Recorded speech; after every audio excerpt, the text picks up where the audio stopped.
was very simple to see how the fight was going off of the very beginning of it. Joshua went out and did exactly what he needed to do. He set up using a jab to the body, and he got Francis biting, and he was biting hard. You saw him trying to parry that hand down to knock the hand away, and you can't do that. You know, it's a bad habit. And if you continue to do it in a fight, someone like Joshua is going to set you up, and he just set him up.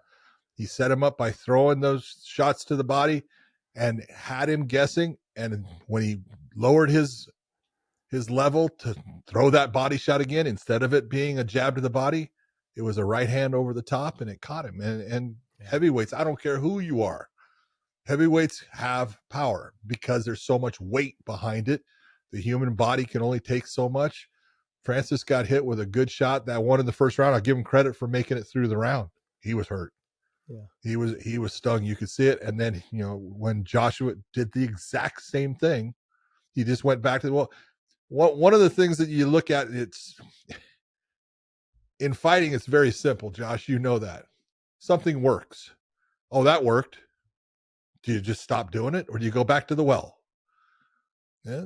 Do it again. Give it some time. You give it maybe a round. Exactly. You know, but then go back to it, right? Yeah. Yeah. And then, it worked again. Okay. I'm going to go back to it. And that's all Joshua did. He threw the same shot 3 times.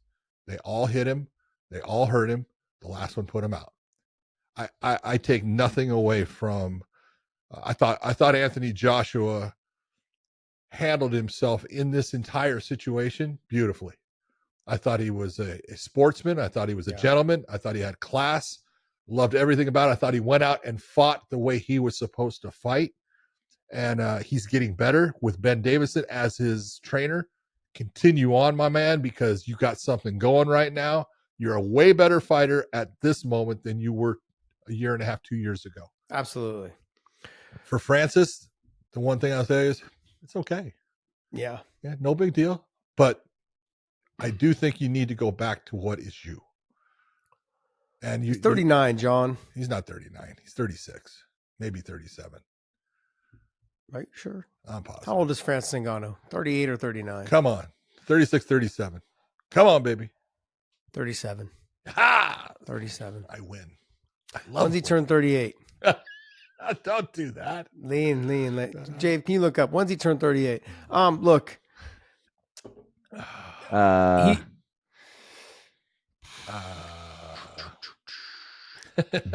don't even want to tell you. Can't find it. Okay.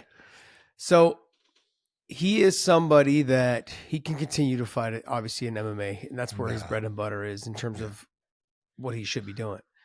September 5th. Yeah, so he'll be 38 coming up. No, that's a long ways off, dude. Not my birthday's in September. It's quicker. What are you talking about? It's over half a year. No, it's not. Really? I don't know what a half a year is, though. John, he is somebody that in the heavyweight division you can fight for a while, especially in MMA. You can carry it out. Like I said, it's the weakest it's been right now. Mm-hmm. He has the ability to wrestle as well as knock guys out with his hands. I just look at him and I think to myself, do you keep doing it? Do you walk away? Do you just become, somebody? Do you come back in and get one win and then walk away so you can leave, your career on a win? You're guaranteed at least, $2 to $4 million your next fight. After making 20 some million. Yeah, after making 20, he made more than that. I mean, I don't know what his pay-per-view numbers would have been, but then, you're wearing I think it said Gymshark or something on his pants. They paid him probably, $500,000 somewhere in there, maybe more. More than that. Bottom line is he walked away with a pretty substantial check. And you knew he was in trouble from the very beginning. Yeah, when he started biting that much. No, he was flinching on everything. No, before the fight ever started. Oh. Drake bet on him. John, I Dude, love it. That happened. I went, I love it. Oh, he's screwed. I can't, you know what? I'm not going to say anything negative about Drake only because he bet on my Chiefs and we won. As soon as I heard that Drake bet on him, I went, oh, he is so screwed. So screwed. It's like the kiss of death. Yes. But John, I honestly thought if he won this fight, which I actually gave him more of a chance than probably most people did, because I had seen from Anthony Joshua, I believe his last loss was Usyk, correct? Yeah, 2 losses to Usyk in a row. Yeah, so losing to Usyk, just the way it all kind of came about, and then what I've seen from him is since that Usyk, the last Usyk fight, his body has physically changed. He's a little bit tighter. He's a little bit leaner. He's a better fighter. Yeah, you watch this fight with Wallen and stuff, and you look at how he's setting up his combinations and the way that he's extending through. He's not just hitting the target.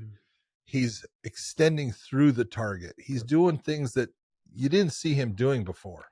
And that's what made it like, I tell you, this is going to be a tough ride for Francis. Well, that's one of the most difficult things to do for boxers that come from the Olympic ladder. Yeah. Is that that's they're more point of a point fighters. fighting. They're Exactly. point fighting. They're touch you with a little white portion of the glove and wait for it to go dink, dink, dink. And that's what they do. And so making that transition into like ripping through the opponent, trying to go through them. You hear it all the time. I'm not hitting the bag. I'm not hitting the mitts. I'm hitting through it. Yeah. And for him to not be doing that basically his whole career up until these last couple fights, we'll look to see another version of him. But just a fantastic performance. I was obviously rooting for Francis. Sure. I've only seen Francis in passing. I've never actually sat and talked with him. He seems like a very good person, but I loved his post-fight interview and said, like, what's it like? Your first knockout. He's like, I didn't feel it. Yeah. And that's probably what it's like being knocked out. It's like, I feel fine. Oh, that's the best part about getting knocked out. There's no pain involved. No, there's no pain at all. I mean, unless you end up getting a concussion, then you're throwing up and all that that's stuff. Different. That's later. Yeah, that's later on. But no, I mean, $20 million deep. Does he fight in the PFL? I think he's going to. $10 million for the first fight, $20 million for this fight. He's but that's without pay-per-view numbers. That's without sponsors. He's $30 million in. He's paid out probably $10 million of that to his coaches and his trainers and stuff. So he's probably sitting about $22 million, somewhere 20 to $22 million after all sponsors in his bank account. I mean, I've said this for the longest time. Same thing I said about Khabib the other day. Is 25 million or 10 more million going to make you, is it going to change your life? No. Do you keep doing it? Become an ambassador of the sport? Move on? Okay. I just don't know if we're going to see him in the PFL I want you to cage. think about this. His deal with the PFL is not only to fight. He's got a whole thing about, he's the he sits on the board for the PFL MENA, I think it's called now, MENA. Yeah. He's got things there. And I think the one thing about Francis is he's so real about, this is what's important to me, and he'll tell you. And it's important to him that he gets African fighters fighting in MMA and becoming successful. So I do think he fights in the PFL, and I do think that he stays with the PFL and he becomes an ambassador and someone that's in charge of, setting up fighters for him and stuff like that. And that's great because personality wise, he's a great guy. Yeah. He seems like it. Just a great guy. So, I mean, I look at the loss and it's like, it's funny. I just quickly looked over here and it says 83-inch reach. And I do believe that's what he has, but they had 78 when he fought Joshua. And I went, I don't think so, dude. I don't got it. If you see, I have a 79-inch reach and he makes my reach look, I'm like, no, I'm sorry. Oh, got it. I mean, sorry. We're going to find out over time whether he fights in the PFL or not. So we're going to, I do think he'll be involved in some way with the PFL. I'm just not sure if we're going to see him fight.